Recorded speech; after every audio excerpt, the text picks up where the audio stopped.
We'll count. What? Wait, 1, 2.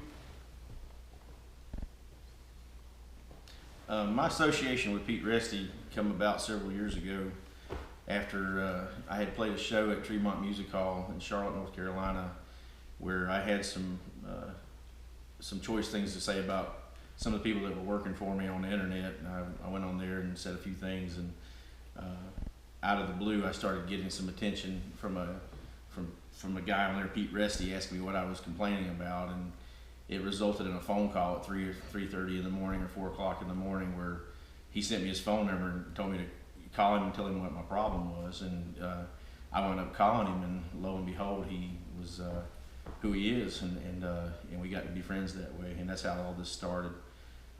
Basically, from me having to take care of some pretty rough business after a show one night, and me complaining on Facebook is how this started. How Pete came to know what we were doing. I think it attracted his attention.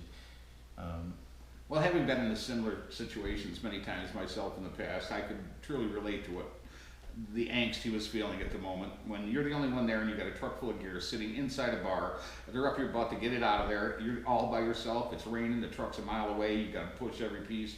And let me tell you what, it's if you play guitar like Joe does, the last thing you want this guy doing is pushing gear and pinching a finger, and guess what? Nobody's going to work for a couple months while he gets his finger back, okay? That's not the job of a musician. He needs a crew, got to have somebody there to do it. And that's how we initially met, and we both agreed on that without any issues at all. And I was really surprised. It was really good. And here we sit today. Mr. Polizzi? Yep. You awful quiet in the background there, Davey? That was good. Every bit of that was good. It's the truth. Well, it's always, you know what, Joe? Always tell the truth, because you got nothing to remember. It's real easy. Yep, bands are very, very difficult to get all the things working. Yeah. Well-oiled machine with a bunch of sand in it. That's it. It really is. Trying to get three people alike that'll play the same stuff is very challenging. Yep. Let alone keep them together long enough to actually get a gig off. Oh my God, wouldn't that be something?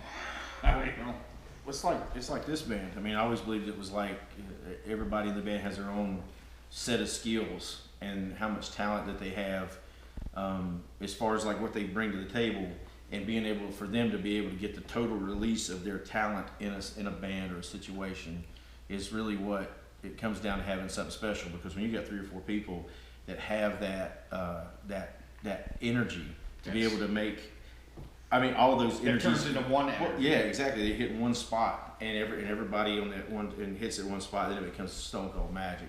I mean, it takes everybody collectively, and and that's what it's all about. So let's see if you got the guts to show up at a Joe Davis show live, okay? Put on your big girl or big boy britches and get out there and see what you think. How about that?